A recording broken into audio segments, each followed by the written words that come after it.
טוב לכולם, אני שמח להזמין אתכם לערב המונולוגים והשיר שהכנו עם קבוצת הנוער פה. התחלנו לעבוד יחסית לא מזמן וצמחה פה קבוצה שהיא ממש קבוצה מאוד מחוברת, מאוד חמה, מאוד משפחתית, ושאני מאוד גאה במונולוגים שתראו ובאנשים בכלל. אנחנו נתחיל את הערב עם שיר שנקרא בן אדם, עלה למעלה עלה. מי שקולט את הקצב מוזמן להתחבר. זה בעצם שיר שבגלל שהם נרגשים והם פעם ראשונה על במה, כאילו שיר שגורם להם להתגבר על הפחד הזה שבעלי על הבמה. ובואו נקבל את המונקות ככה.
כל הפטפטנים, כל המגמגמים, כל הלוקחי כדורים, כל הפורצים בצעקות, כל השכחנים, דיברתי מהר מדי.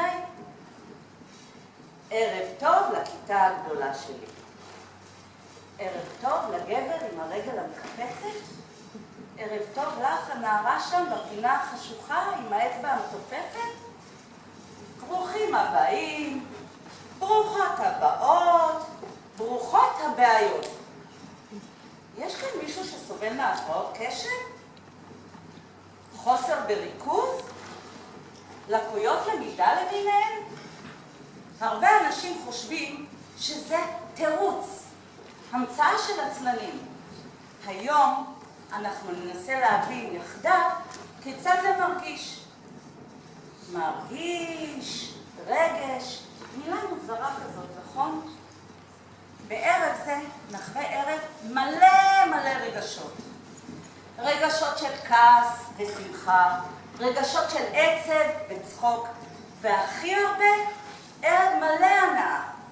ערב שבו ניקח אתכם למסע אותו עברנו עד לרגע זה ממש, באמצעות מונולוגים וקטעי רב שונים שיציגו בפניכם חבורת אנשים מאושרים. אנחנו כבר ממש מתרגשים. אתם מוכנים? כן! אתם שמוכנים? כן! אם כולם מוכנים, אז בואו נתחיל!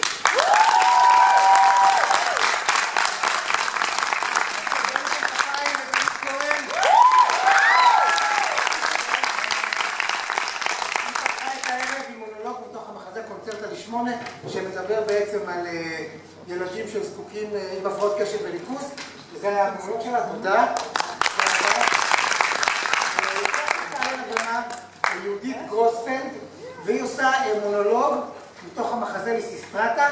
זה מחזה שנכתב לפני כ-5,000 שנה ביוון העתיקה על ידי המחזאי אריסטופנס.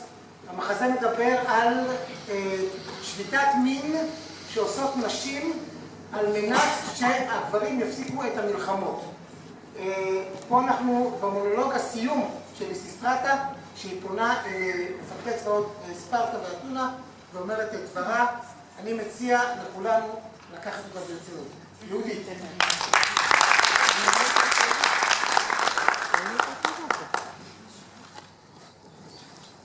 אמנם אני אישה, אך יש לי דעה, ומה שאומר, אומר לשני הצדדים במלחמה הזאת. מלחמה היא סוג של ברברים. אפילו חיות אינן הורגות את בני מינם. קשה להאמין שבמאה החמישית לפני הספירה יש עוד מישהו שחושב שאפשר להשיג דברים במלחמות. מאין הצורך הזה להגדיל טריטוריה כל הזמן? מה, לא סיפרו לכם נשותיכם שהגודל לא קובע? למה?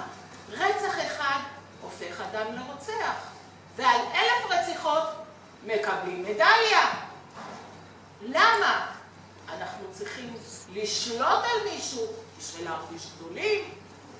ולמה אנחנו צריכים לשנוא מישהו אחר? בשביל לאהוב את עצמנו.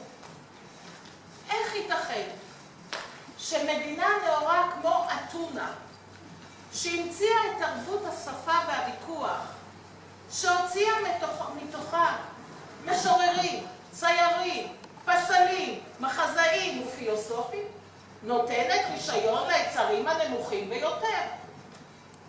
ואתם הספרטנים? מה יישאר אחריכם אחרי שכל זה ייגמר? לא שיר, לא סיפור, כלום. מה אתם משאירים לדורות הבאים מלבד קברים? ולשניכם אומר, בעוד 1,000 שנה איש לא יזכור מי היה מפקד צבא אתונה או מפקד צבא ספרטה, כי מפקדי צבא לא מתים, הם רק מתחלפים. ואילו את סוקרטס יזכרו גם בעוד 2,000 שנה, ואת הומרוס ואת סופוקולוס יזכרו גם בעוד 2,000 שנה, כי הם לא נגעו בחרב מימיהם. היי!